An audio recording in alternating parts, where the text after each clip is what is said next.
Hello again, and welcome to another CineQuest Reviews. Today we're going to be talking about the movie My Best Friend's Exorcism. Let's get into it.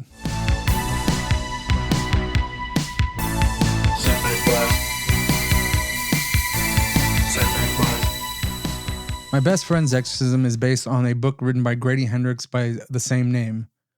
It follows Gretchen and Abby, two best friends in the 1980s, are immersed in pop culture. One night they're hanging out with their friends in a summer home, I imagine, and they come across an abandoned house. When they're investigating what this place can be, they get separated, and Abby finds Gretchen kind of acting a little bit different. And it turns out that she might be possessed. And it's only through the bond of their friendship can Abby save Gretchen from the hellfire and the demons and the devil. First off, I do want to say that I did read My Best Friend's Exorcism by Grady Hendrix. It was one of the first books that got me back into the horror genre or reading horror fiction.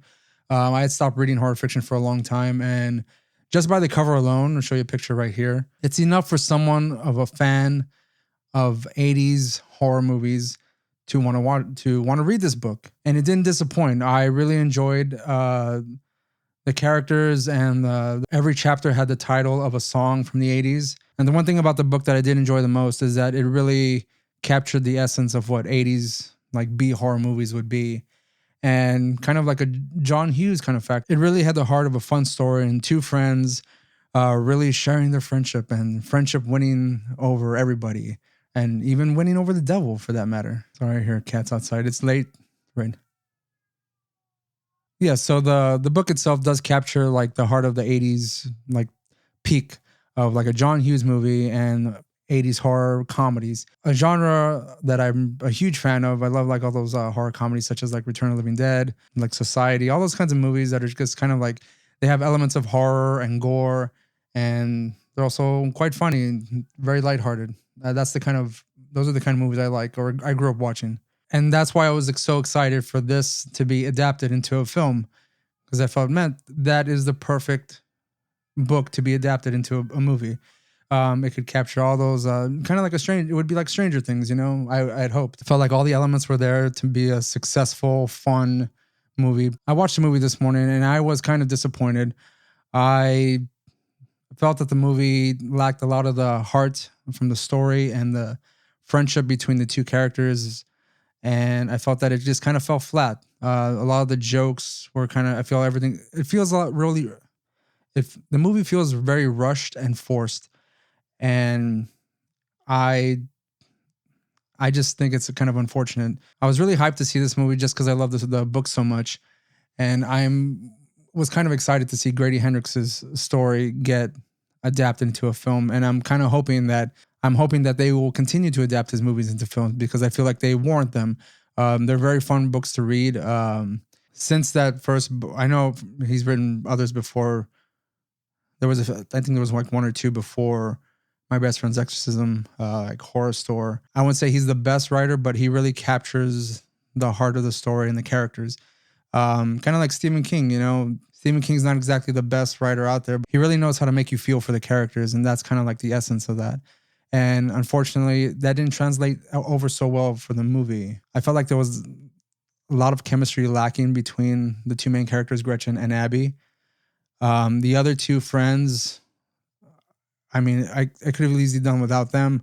I felt like their storyline kind of got pushed aside completely. And even the relationship between Gretchen and her parents, and Abby and her parents, and like the school, like all their interactions with each other and the school, like a lot of that got pushed aside. And I felt like we were missing good chunks of the story and what could have been a fulfilling story. I really wanted to talk about this movie and just I wanted to like it a lot. I want the movie to be successful regardless of whether I like it or not, because I want more of Grady Hendrix books to be adapted into film. I think the one thing I felt like this movie needed was it to be spread out.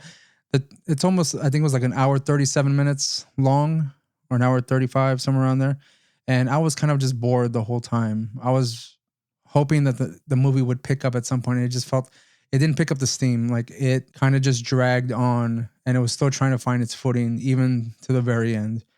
And that was just very disappointing to me. And I really wanted it to oh man, I just really wanted it to, I just really wanted to like this movie a lot. I think the ending was even worse. I felt the payoff.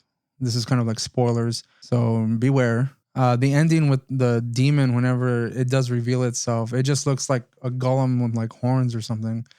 It was the most disappointing looking demon.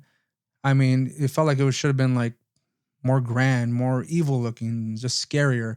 And it just didn't look that way. I chuckled at how ridiculous it looked. I was, I was just, man,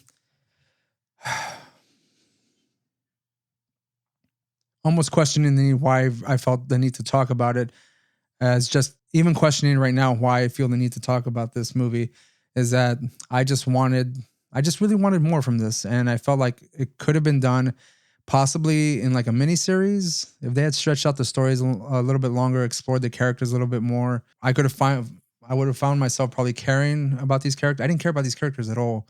Like as I know Elsie Fisher.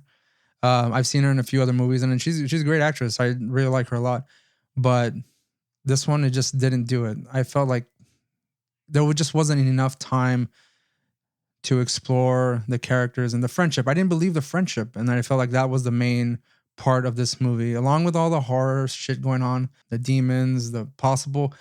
I think from what I recall in the book, there's kind of a question of her actually, if she's actually possessed or something else going on with her. We just don't know. And I felt like that wasn't explored either. And there's a lot of funny moments in the book that I felt like could have translated over well into this movie, but those kind of fell through also. I don't know if I've said enough or haven't said anything at all, but I did not like this movie, unfortunately. It hurts me to say this, but I'm giving this movie a 4 out of 10. The scares were not there. The jokes fell flat. The main characters, the friendship, I didn't believe at all. Like they could have been just acquaintances for all I cared. The possession scene was okay.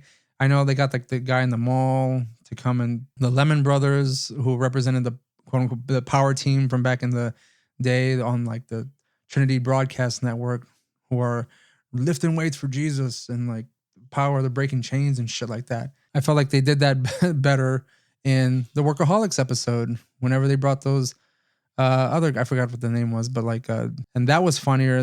Those moments were funnier than this moment. A miniseries would have done this a bit more justice, more time to expand on the story, and I hope they do better the next adaptation, which I'm hoping comes regardless of how I feel about this movie. I want more adaptations of Grady Hendrix's books. The heart and soul of the story was completely missing from this movie, and that sucks. So, oh well. If you like this movie, please let me know. Maybe I missed something. I'm planning on watching it again.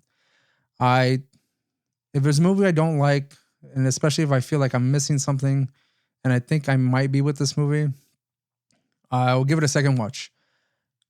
I don't want to just write it off that first. It was in the morning, it was just before I go to work. Maybe I hadn't had my morning coffee, so that didn't really like help out either.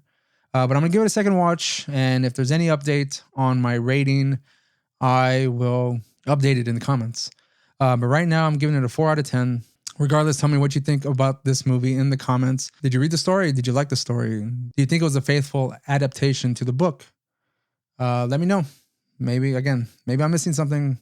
I'm gonna check it out again. I'll update you in the comments if anything changes. If not, you won't hear from me. Unless you have a question, then I'll get back to you. There's a lot more horror coming out this month.